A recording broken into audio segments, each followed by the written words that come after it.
Welcome to this edition of Under the Radar for Saturday, February 4th. And let's just go straight to the lunacy that happened on US college campuses this week. So I'm sure by now you're familiar with the riot at UC Berkeley that resulted in the cancellation of a speech from Milo Yiannopoulos. So I'm not going to go over the details except to say that the protest turned violent and resulted in a light tower being destroyed and set on fire and broken windows in the Amazon store in the Martin Luther King Center. Ironically, the philosophy of that building being one of non-violent resistance. Now, Berkeley is celebrated as the birthplace of the free speech movement back in the 1960s, and the university in fact stood by that commitment and decided to allow the speech over the objections of 12 members of the faculty who wrote a letter to Berkeley Chancellor Nicholas Dirks asking him to cancel the event. But what I want to focus on here is some of the more remarkable reporting on this incident.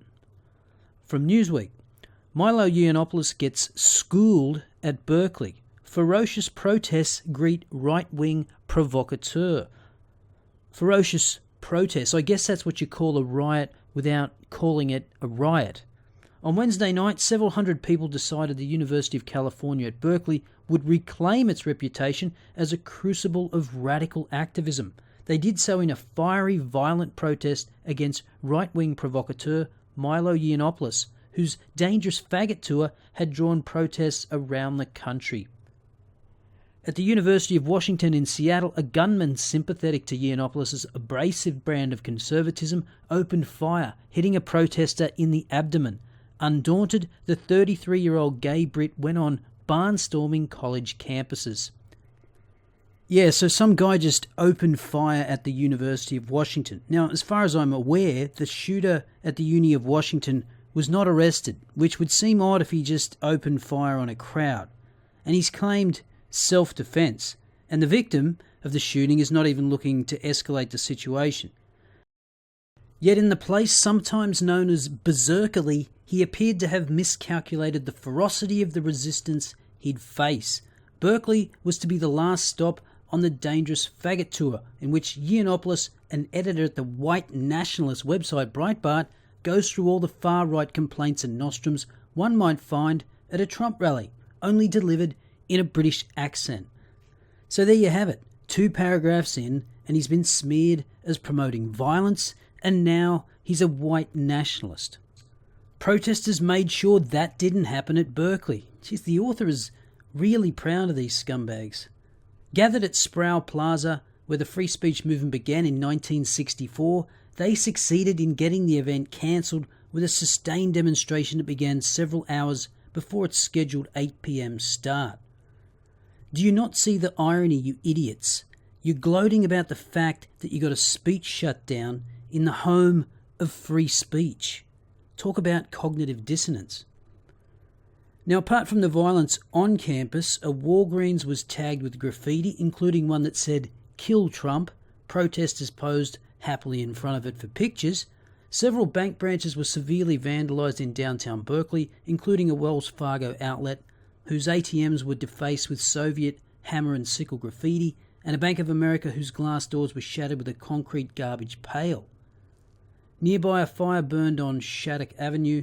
Attempts to put it out were ineffectual, and closer to campus, a Starbucks outlet came under particularly heavy assault. Now, it should be mentioned that not all the protesters agreed with or participated in the violence, but perhaps the response from President Trump is the appropriate one. Staying with university lunacy, Pennsylvania colleges, reverse racism does not actually exist. Now, you remember last week I featured feminist idiot Louise O'Neill, who said you can't be sexist towards men because reasons. And as I said then, I agree that reverse racism or reverse sexism doesn't exist. Racism is racism, no matter the identity of the perpetrator or the victim. A guide on allyship and anti-oppression produced by Haverford, Swarthmore and Burn Moore colleges declares that reverse racism cannot exist. The guide also covers the concept of microaggression, microassault, micro insult, and micro-invalidation. They just keep coming up with more bullshit words, don't they? A tri-college coalition in Pennsylvania has published a resource guide on allyship and anti-oppression that brazenly affirms people of colour cannot be racist towards white people.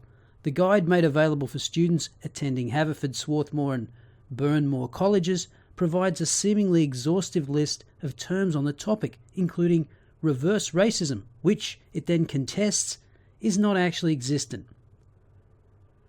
Reverse racism does not actually exist because racism is a structure and people of colour do not structurally oppress white people, the guide argues, making a fine distinction between racism and discrimination, the latter of which can be directed at white people. Well, isn't that convenient? Through your arbitrary redefinition, you've now created your own structures in which you can be racist. You see, I can make shit up too. This is easy. And that's the point. This is just truth by assertion.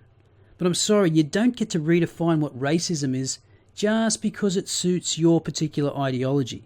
And as I said, gives you carte blanche to be as overtly racist as you like. Sorry, that shit is not going to fly. But the bigger gem here is the definition of gender, which according to the resource guide is a repetitive performance of gendered symbols that becomes a coherent identity, noting that since it is performative, it therefore gives space for alternative iterations of gender. And that is, ladies and gentlemen, exactly what Jordan Peterson called it last year. Fashion. Now, lest you think you're safe from the creeping culture of political correctness because you don't go to college, think again.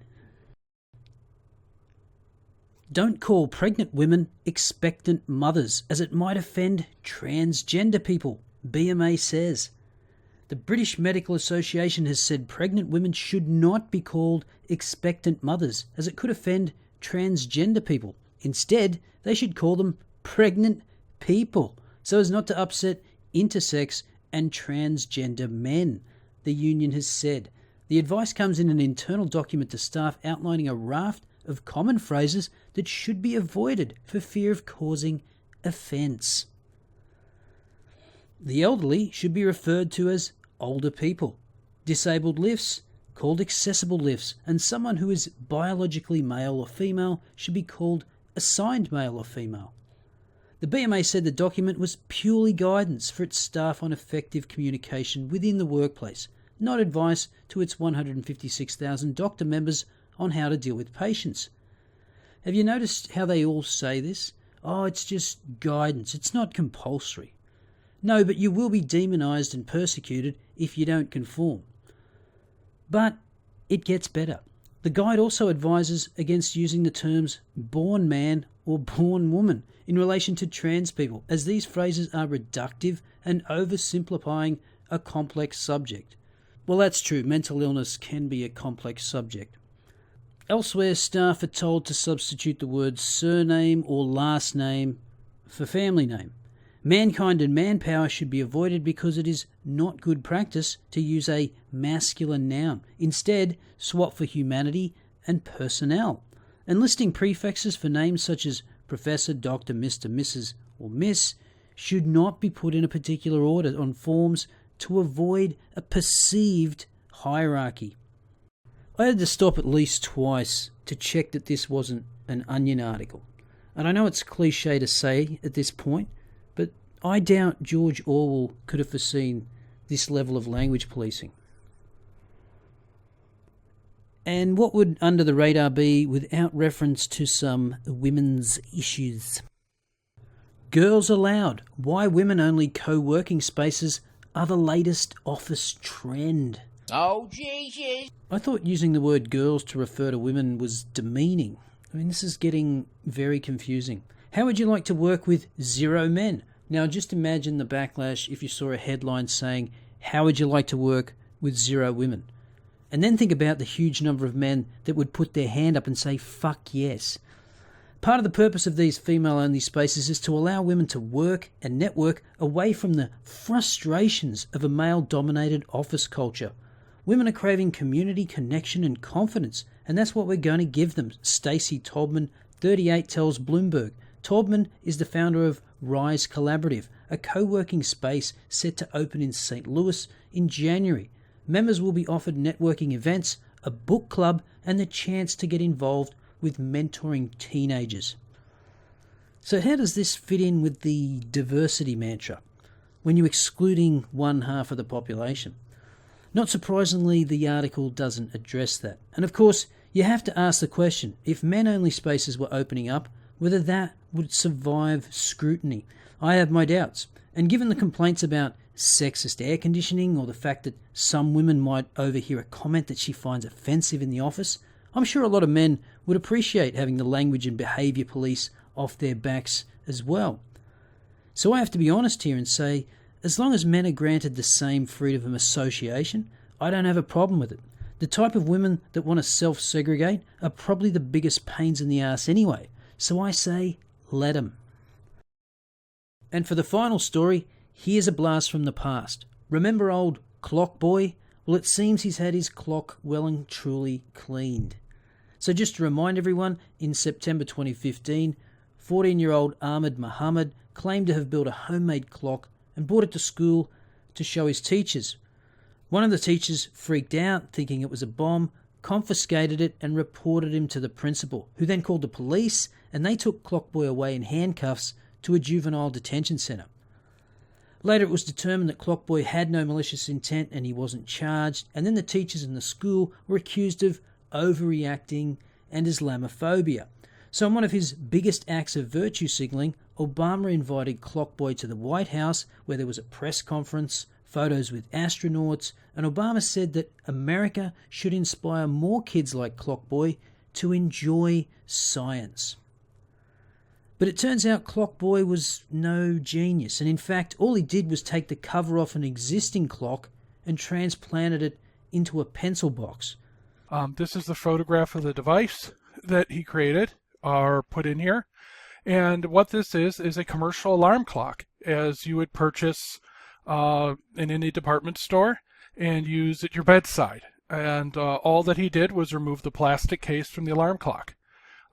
This is not an invention. This is not something that someone built or even assembled. Now, there are all kinds of claims about this being a deliberate hoax. His father was a nutter, that his family put him up to it. It doesn't really matter. What matters is that father of Clockboy didn't take kindly to the condemnation that followed and launched a defamation suit against several high-profile individuals, including Glenn Beck and Ben Shapiro. And one by one, those lawsuits were dismissed, and the last, against Ben Shapiro, being dismissed on Thursday. And it turns out Clockboy is now liable for $82,000 worth of court costs of the defendants. And I think Ben Shapiro's tweet summed the whole saga up perfectly. Clockboy case falls apart like a pencil box filled with clock parts. Beautiful. So that wraps it up for this week. Remember, if you have any stories that you think might be suitable for the next edition of Under the Radar, leave them in the comments below. Don't forget to like this video, subscribe, or consider throwing me $1 on Patreon.